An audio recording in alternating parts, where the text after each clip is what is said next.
Queridos, queria convidá-los a abrir a palavra do Senhor na carta de Paulo aos Filipenses, capítulo 1, a partir do verso 12.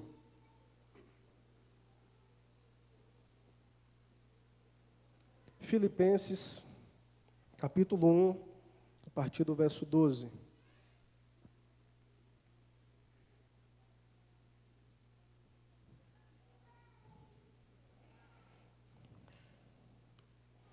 Os irmãos não se preocupem, né, que eu vou procurar ser bem específico, bem direto.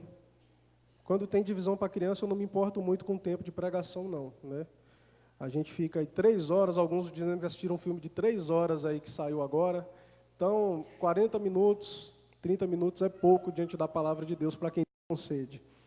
Então, Filipenses capítulo 1, a partir do verso 12. Acompanhe a leitura.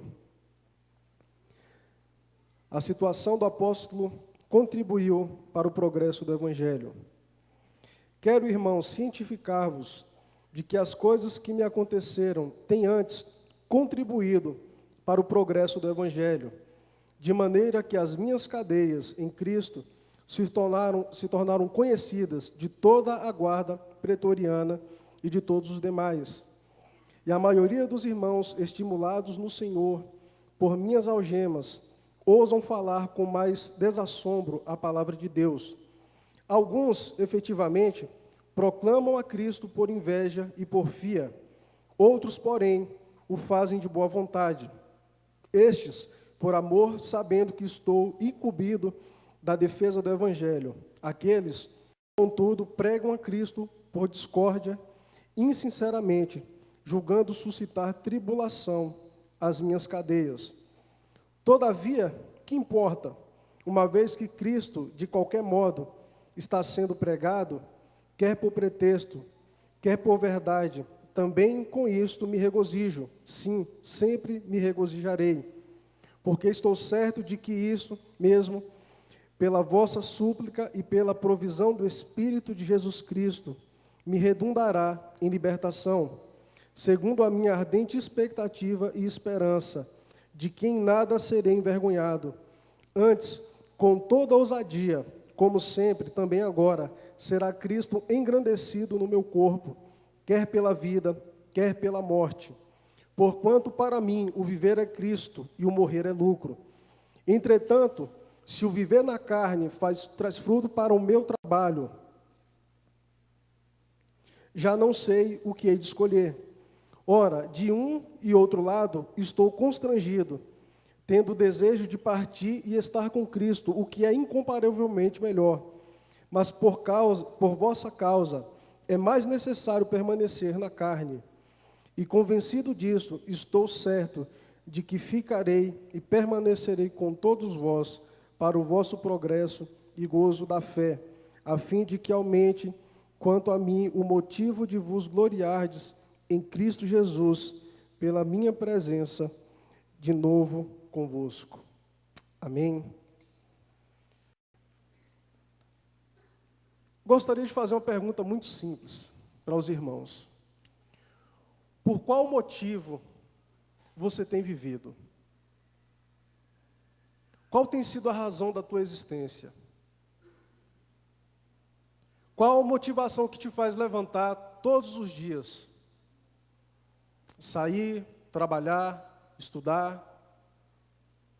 Quais são os seus anseios mais profundos? O que é que tem conduzido a tua vida? Qual o pensamento que mais ocupa a tua cabeça? Quando não te exige nada de concentração para pensar em outra coisa, que é imposta.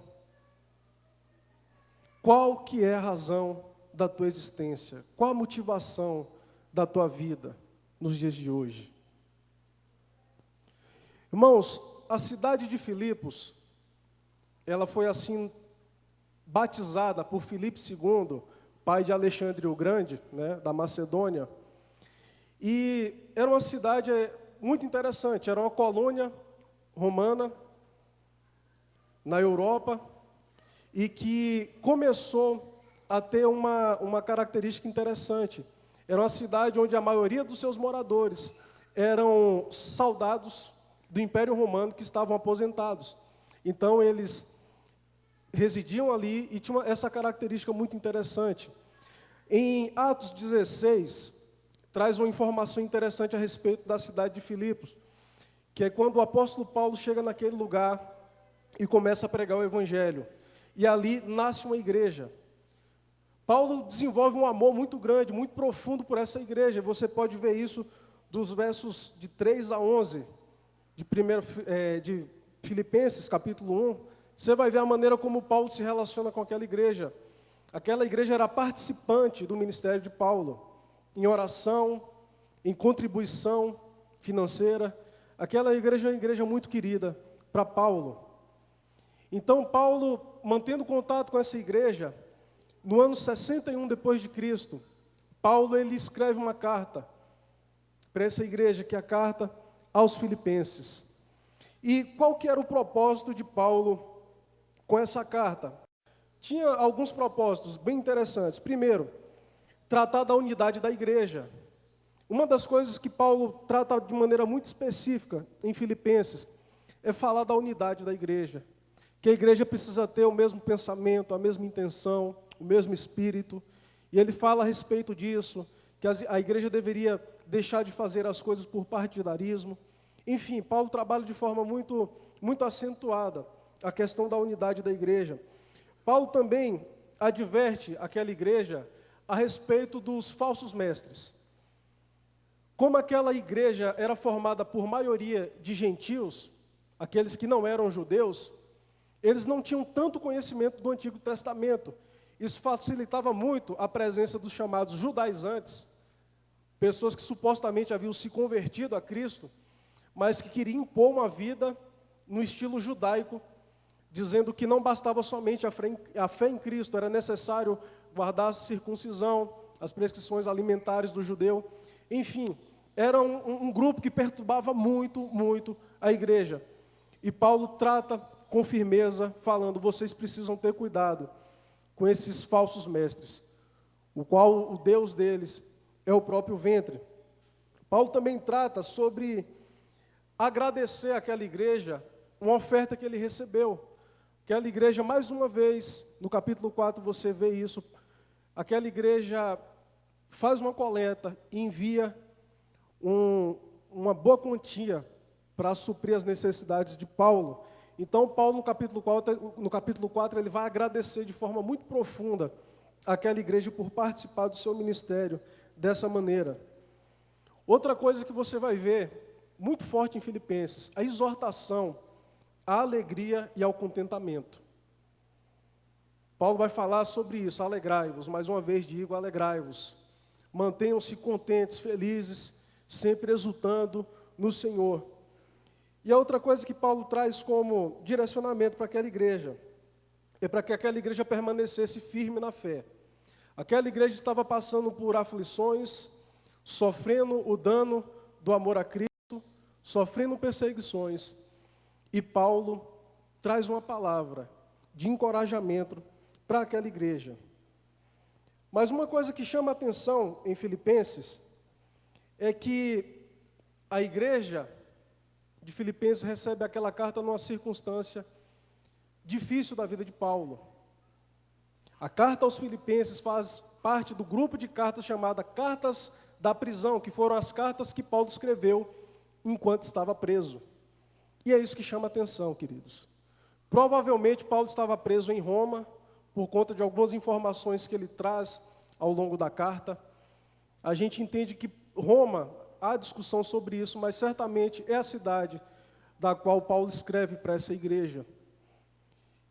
E a mensagem que você recebe de um preso que está ali aguardando a sentença é uma carta cheia de júbilo, uma carta cheia de alegria, cheia de esperança, isso vindo de um prisioneiro que já tinha sofrido muita coisa por conta do amor a Cristo. E esse era um dos propósitos da carta também.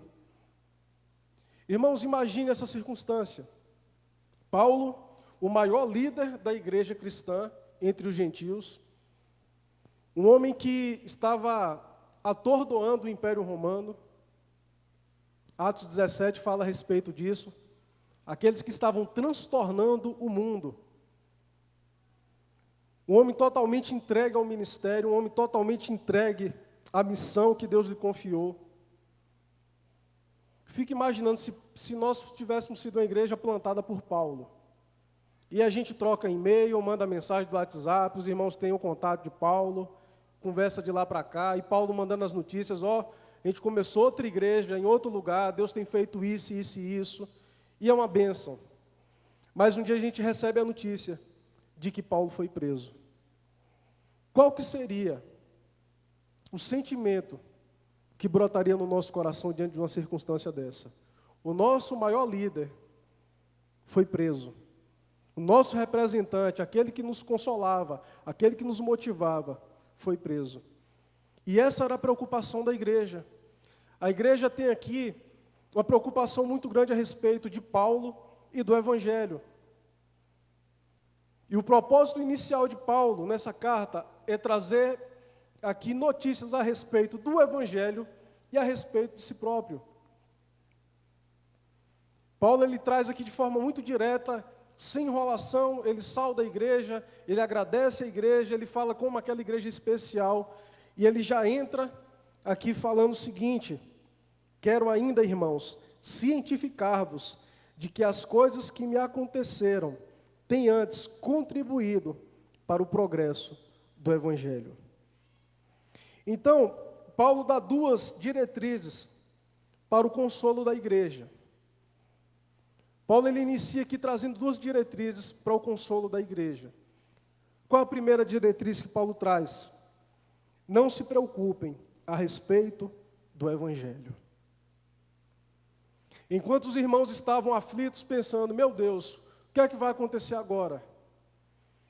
O que é que vai ser da igreja no meio dos gentios? Quem que vai articular todas as coisas? Quem que vai estar à frente em todas as coisas? Essas eram as aflições da igreja. Como é que vai ficar a situação do Evangelho? E a primeira diretriz de Paulo para aquela igreja, para trazer consolo, é: não se preocupem a respeito do Evangelho. Não se preocupem a respeito do Evangelho. Porque é o contrário do que o Império Romano queria fazer. A consequência foi justamente oposta ao que eles queriam. Eles queriam acabar com o Evangelho, mas o que eles estão fazendo é justamente o contrário. Olha o verso 13, por favor. Ele fala: antes contribuído para o progresso, o avanço do Evangelho, de maneira que as minhas cadeias em Cristo se tornaram conhecidas de toda a guarda pretoriana e de todos os demais. Queridos, sabe o que aconteceu? O Império Romano estava extremamente incomodado com o crescimento do Evangelho. No semestre passado, a gente estudando a respeito um pouco da história da igreja, eu mostrei um mapa para a classe, para a nossa turma, a presença do cristianismo no final do primeiro século no Império Romano. Gente, é algo assim extraordinário.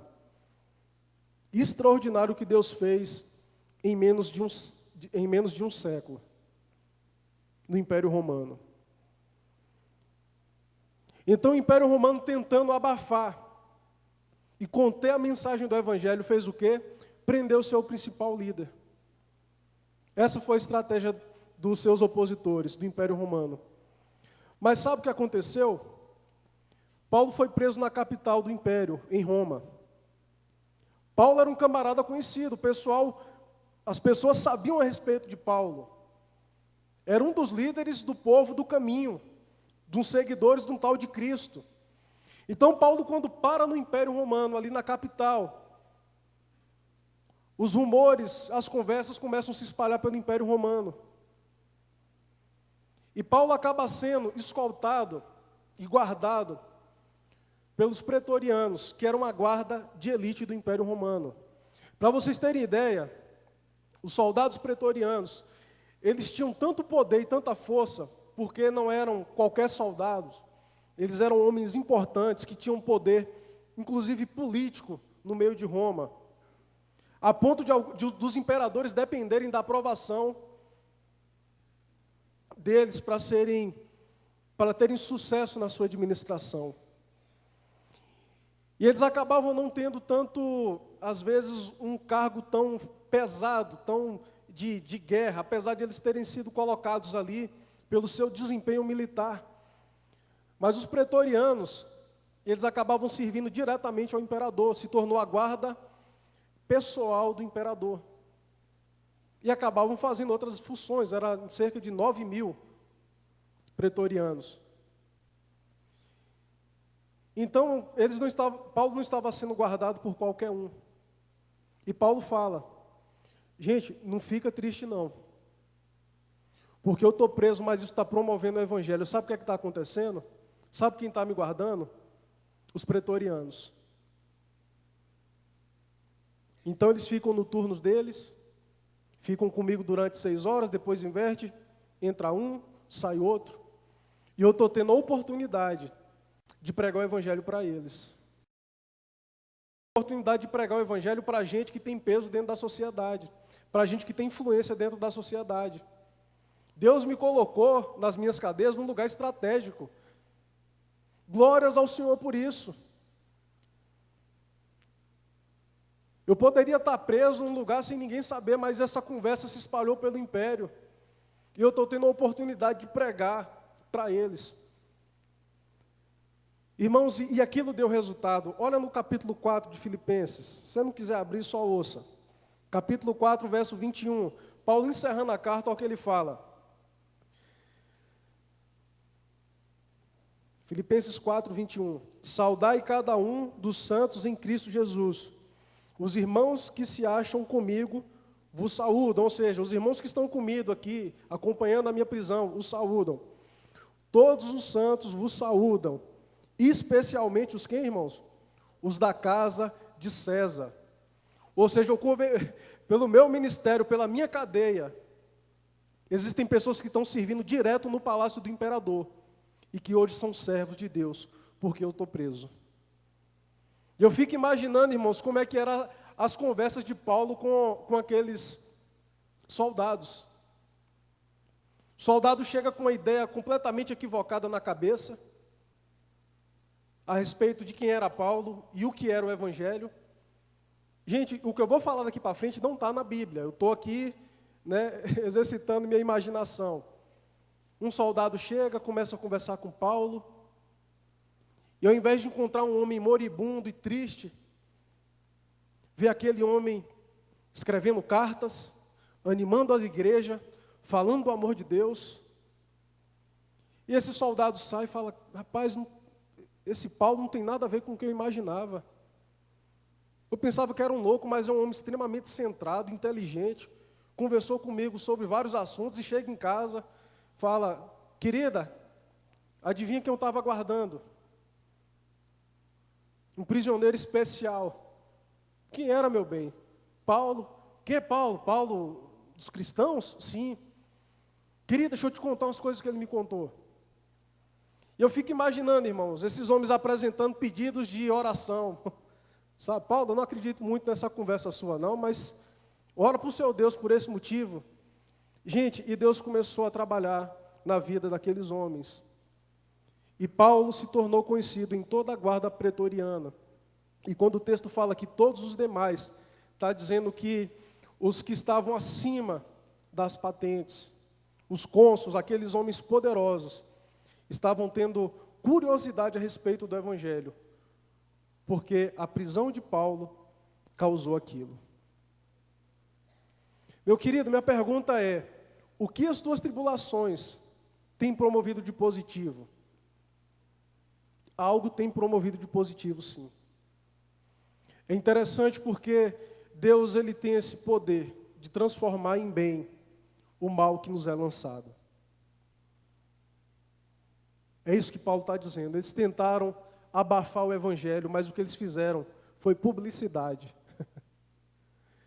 Eu tenho a publicidade do Império Romano em favor do Evangelho. Tem coisa melhor que isso? O Império falando ao meu respeito, falando a respeito do Evangelho de Cristo. E é assim nas nossas vidas, irmãos. Quando você olha a história de Davi, Saul, por inveja, ele tentou destruir Saul, tentou destruir Davi. Sabe como? Colocando Davi nas piores enrascadas militares. Sabe aquela situação que fala assim, vai morrer Davi e todo mundo que está com ele? E a Bíblia diz que Davi não perdia uma batalha. E a glória de Davi só ia crescendo, o nome de Davi só ia crescendo. Os irmãos de José o venderam para uma caravana, intentando o mal contra ele. Mas no final da história a gente sabe o que aconteceu. José, quando encontra com seus irmãos num período de seca, os irmãos todos apavorados porque descobriram que o irmão não havia morrido, mas que era o segundo homem mais poderoso do Egito. José fala, não fiquem atribulados, não fiquem com medo, porque vocês tentaram o mal contra mim. Mas Deus pegou esse mal e transformou em bem. E toda a família de Jacó foi salva por conta daquilo. Queridos, aquilo que é ruim na tua vida, aquilo que vem de tribulação, ele pode ser transformado numa grande bênção na tua vida se você enxergar da maneira diferente. E Paulo, no meio das suas tribulações, Paulo entende que aquilo que aconteceu estava promovendo o Evangelho. Estava promovendo o nome de Cristo. Ao invés de receber uma carta de alguém se queixando da vida, como muitas vezes a gente faz. Queridos, sinceramente, eu vou confessar meu pecado. Se eu tivesse feito um terço do que Paulo fez, e eu fosse preso, gente, mas eu acho que ia ficar muito bravo com Deus. Ele escreveu uma carta para a igreja do Setor Sul, gente, não sei o que está acontecendo. Eu sempre fui sério, eu sempre fui firme, eu sempre levei a sério o Evangelho, eu nunca negociei a palavra. Onde eu vim parar? Irmãos, orem por mim porque eu não estou aguentando, não. Eu não sei se vale a pena servir a Deus, não. Tanta dor, tanto sofrimento, tanta privação, para parar num lugar desse. Mas quando os nossos olhos estão voltados para Cristo, a gente começa a enxergar os benefícios das dificuldades que nós enfrentamos por amor a Deus. E Paulo tranquiliza aquela igreja e fala, não fiquem tristes, não fiquem preocupados a respeito da mensagem do Evangelho, porque o Evangelho, ao contrário do que eles queriam, está sendo promovido, a ponto de pessoas que trabalham diretamente com o imperador, eles estão mandando um abraço para vocês. É isso que Paulo está dizendo. Estão aqui mandando um abraço para vocês. Não só isso, Paulo ele fala algo interessante no verso 14, ele fala, e a maioria dos irmãos, estimulados no Senhor por minhas algemas, ousam falar com mais desassombro a palavra de Deus. Segundo efeito que a prisão de Paulo teve, o primeiro foi a publicidade do Evangelho, o segundo, o encorajamento dos crentes. Paulo fala outra coisa que vocês precisam ficar alegres. A minha prisão tem gerado nos irmãos, nos crentes aqui de Roma, uma coragem, uma intrepidez para pregar o Evangelho que vocês não têm ideia. Eles foram encorajados com a minha prisão. A minha prisão gerou neles uma determinação, uma confiança, uma disposição para sofrer pelo Evangelho, que vocês não sabem o que está acontecendo, não. Eles estão pregando com intrepidez, eles estão pregando com ousadia. Eles não estão mais se calando. Aqueles que estavam tímidos, com medo de serem presos, estão me olhando como referência, estão falando, rapaz, esse Paulo, que já fez tanto, está preso. Eu não vou me furtar do privilégio de pregar o Evangelho também com autoridade, com intrepidez. Eu vou abrir a boca, eu não estou nem aí. Esse é o poder do mártir. O mártir ele tem um poder de influenciar pessoas, que é um negócio extraordinário. Tertuliano, um homem muito importante na história da igreja, no início ali dos primeiros séculos, quando a igreja era esmagada pelo Império Romano, quando os crentes eram mortos nas arenas, ele falava algo interessante. Ele dizia que o sangue dos cristãos é a semente do Evangelho. Quanto mais crente morria, mais crente aparecia. Quanto mais crentes morriam, mais crentes eram encorajados a defender o Evangelho, sem se importar com a própria vida. É interessante porque a gente vê isso de forma muito simples, às vezes em contextos da sociedade.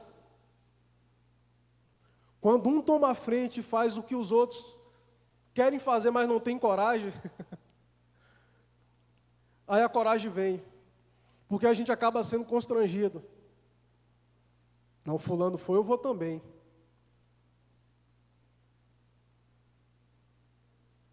Não vou ser um covarde. Rodrigo, que é militar, sabe como isso tem influência, né, Rodrigo? Às vezes aquela situação de perigo, de risco, fica naquela coisa aí, quem vai, na hora que o primeiro, rapaz, eu vou e toma a frente, o resto meio que sente assim, meio que vergonha, falou, não, a gente vai também, junto e todo mundo vai. E foi esse o efeito da prisão de Paulo. Ao invés de calar a igreja se tornou ainda mais intrépida e ousada para a pregação do Evangelho. E essa confiança, irmãos, esse poder, essa determinação, não vem de nós. Um pastor, professor meu no seminário em Goiânia, ele falava que o martírio era um dom, que Deus é quem capacita a igreja a morrer por Cristo. E ele não estava errado.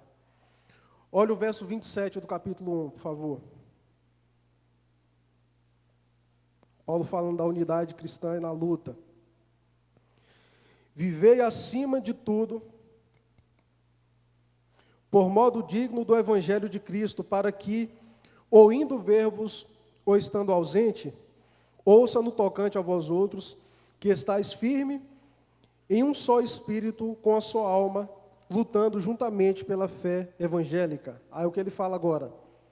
E que em nada estáis intimidados pelos adversários, pois o que é para eles prova evidente de perdição, é para vós outros de salvação, e isso da parte de Deus.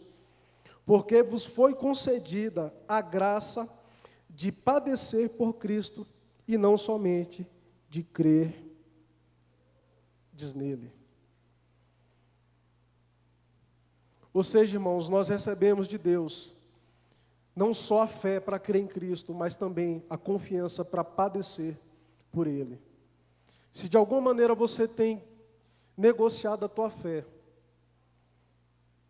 para não perder privilégios, para não perder relacionamento, para não arriscar o teu trabalho, saiba que em Deus você pode conseguir. Em Deus você pode descobrir uma confiança de dar a própria vida em favor do Evangelho. É o próprio Deus que nos capacita. E uma igreja fiel, irmãos, ela sofre. Uma igreja fiel, ela é recebida de maneira agressiva por seus opositores. Eu já falei isso aqui na igreja.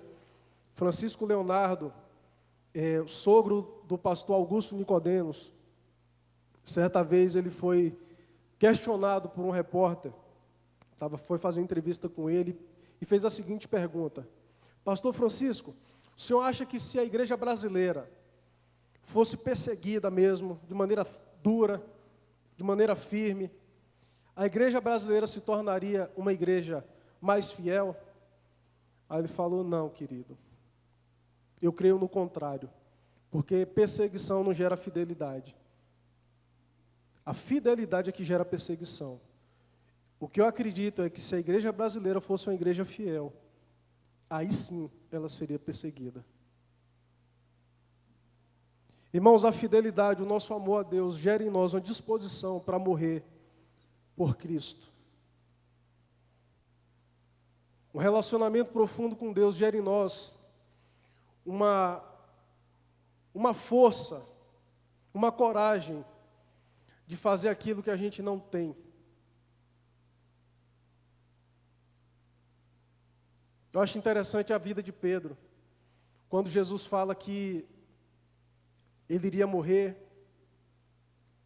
e que um deles o negaria, Pedro fala: Senhor, de jeito nenhum.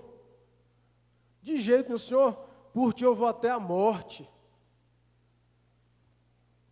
Porque era um homem falando, cheio de vontade.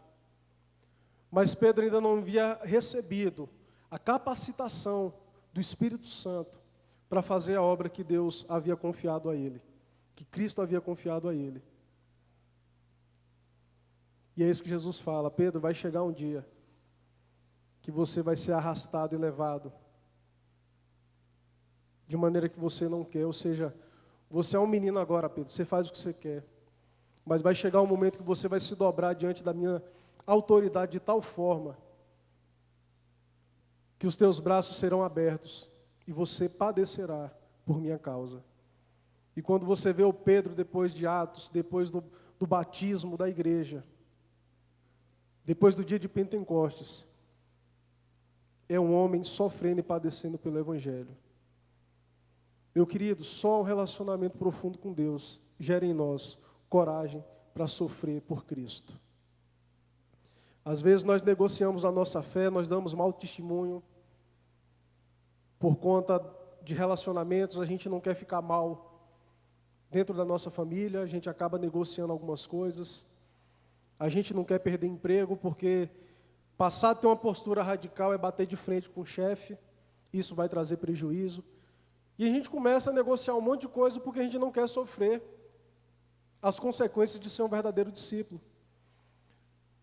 E dentro do nosso coração a gente fica pensando, quando a gente vê alguém negando o Evangelho: eu morreria sem piscar. Eu morreria pelo Senhor. A gente está negociando a nossa vida, a gente está negociando aquilo que é mais valioso para o Evangelho, para não perder relacionamentos e posições. Quem dirá a nossa vida? Mas o efeito da prisão de Paulo gerou coragem naquela igreja. E agora Paulo começa a falar de uma outra consequência da sua prisão, a partir do verso 15. Ele fala assim: alguns efetivamente proclamam a Cristo por inveja e porfia.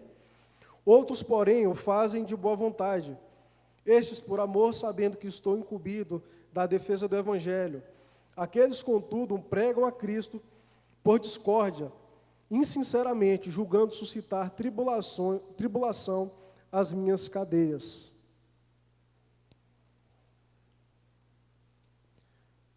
O que Paulo começa a falar é o seguinte: um outro efeito que minha prisão teve foi interessante, porque agora os meus opositores, aqueles que rivalizavam comigo, estão pregando o Evangelho com ainda mais vigor. Eu vou explicar essa situação, queridos.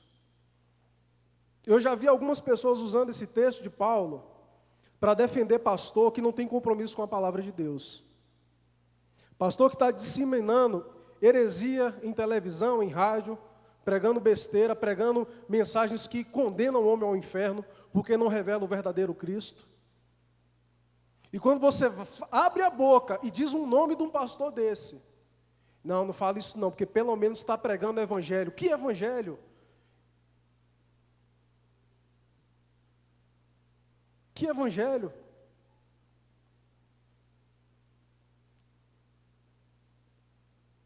Uma denominação muito conhecida, que construiu uma igreja enorme em São Paulo, um negócio assim suntuoso.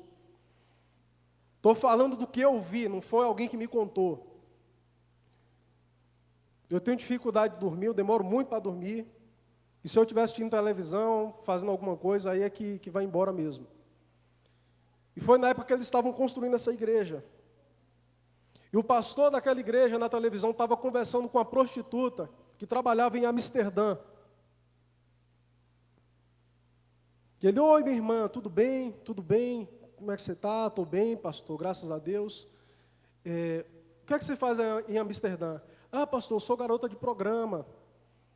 Estou aqui já tem tantos anos, tal. Eu falei: entendi, querida. E como é que tem sido? Sente muita saudade do Brasil? Sinto sim, pastor, sinto muita saudade do Brasil, tal.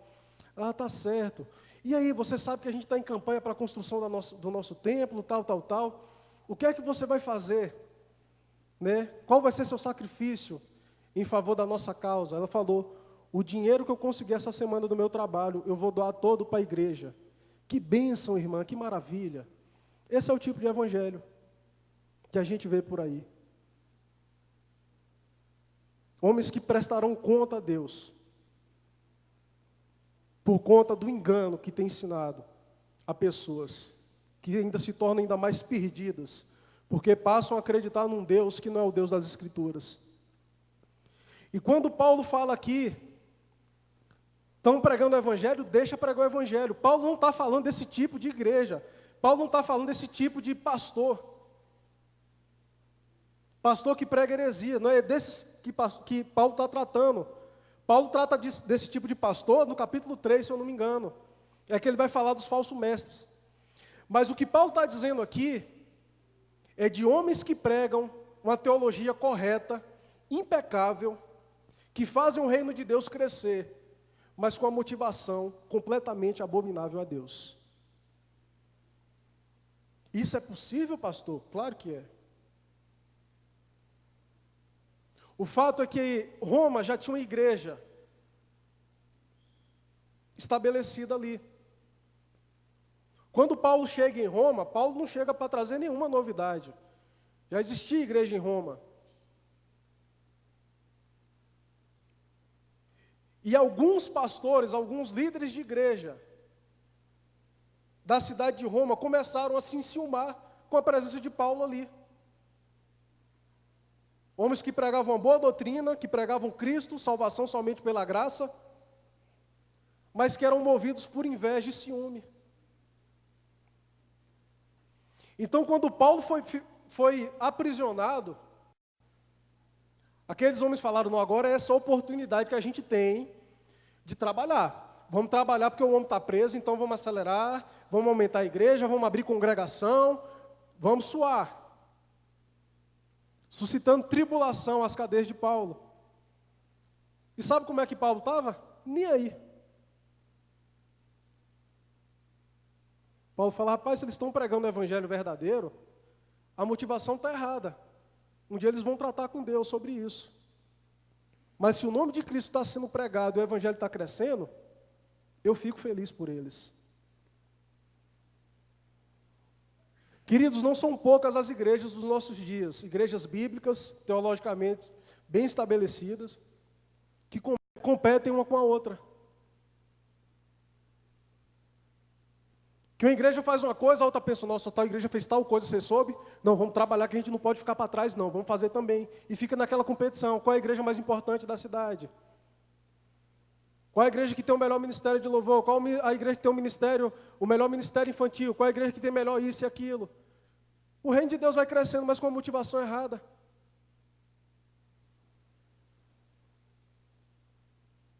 Mas Paulo é um cara tão crente, que aquilo para ele pouco importava. Ele falou, rapaz, se surgir alguém aí com mais nome que eu, não estou nem aí. Se é para a glória de Deus, se o nome de Deus vai ser espalhado pela terra, eu louvo ao Senhor por isso. Isso não me abala. Então, irmãos, até o efeito que poderia ser negativo às vistas de Paulo, Paulo enxerga de uma maneira positiva. Fala, não, então deixa trabalhar. É claro que na frente Paulo fala sobre isso. Ele fala, não façam nada por inveja, por ciúmes. Não se deixem ser dominados e movidos por esse tipo de sentimento, de pensamento. Façam isso visando a glória de Deus. Tem de vocês o mesmo sentimento que teve Cristo, que abriu mão de toda a sua glória. É isso que Paulo fala. Se diminua, sirva o outro. Essa é a primeira diretriz que Paulo traz para a igreja. Não se preocupem a respeito do Evangelho, porque está sendo pregado. Minhas cadeias estão conhecidas de todo o Império Romano. Os homens que me guardam estão se convertendo, o Evangelho está se espalhando para as classes altas e baixas da sociedade. Aqueles que estavam com medo de pregar, agora estão sendo tomados de coragem. E até os meus opositores estão contribuindo para o Evangelho, que estão pregando o Evangelho com mais determinação. A motivação está errada. E Deus vai tratar disso. Mas o nome do Senhor está sendo pregado. Então a primeira tranquilização que Paulo traz para a igreja é: não se preocupe com o Evangelho. Em 2 Timóteo, Paulo fala isso. Eu posso estar preso, mas a palavra do Senhor está livre. Quem que pode segurar a palavra de Deus, irmãos? O homem que está preso não está nem aí para isso, está pregando para os guardas. Então essa é a primeira palavra de consolo de Paulo para a igreja. Não se preocupem, porque quanto mais eles nos batem, igual massa de pão, né? Quanto mais bate, mais a gente cresce. O efeito está sendo o contrário, então não se preocupem. E agora a segunda diretriz que Paulo traz para a igreja, para trazer consolo para eles, e agora falando a respeito de si próprio. Eram as duas preocupações da igreja: como é que está, como vai ficar o Evangelho e como está o nosso amado Paulo. Paulo responde: o Evangelho vai bem, obrigado, continue orando. Agora Paulo começa a falar dele, verso 19. Porque estou certo de que isto mesmo, pela vossa súplica e pela provisão do Espírito de Jesus Cristo, me redundará em liberdade. Primeira coisa que precisa entender nesse texto é que Paulo não estava preso esperando o julgamento. Paulo estava preso esperando uma sentença. Paulo já havia sido julgado. Então Paulo, quando escreve, ele não sabe qual que havia sido o veredito. Se ele seria solto ou se ele seria morto. E ele fala algo interessante, ele fala: me redundará em liberdade. Vamos entender, ele continua dizendo: segundo a minha ardente expectativa e esperança de que em nada serei envergonhado. Antes, com toda a ousadia, como sempre, também agora, será Cristo engrandecido no meu corpo, quer pela vida, quer pela morte. Portanto, para mim, o viver é Cristo e o morrer é lucro. O que Paulo está dizendo é: vocês estão preocupados comigo? Deixa eu trazer uma notícia para vocês. Eu não estou me importando com o que vai acontecer. Porque o que acontecer, o que chegar de sentença, o resultado vai ser liberdade. Se eu for solto, eu vou continuar vivendo para a glória de Deus, eu vou continuar pregando o Evangelho com a mesma autoridade, com a mesma ousadia, não vou ficar com medo de voltar para a cadeia, pode me mandar para cá quantas vezes quiserem, eu vou continuar pregando o Evangelho com toda a autoridade. E se eu for morto, eu vou estar livre, verdadeiramente livre. Eu estarei com o meu Senhor. É isso que Paulo está dizendo. Não se preocupem, porque não tem como eu sair no prejuízo nessa situação. Não tem como eu sair no prejuízo nessa situação. Gente, que interessante, né?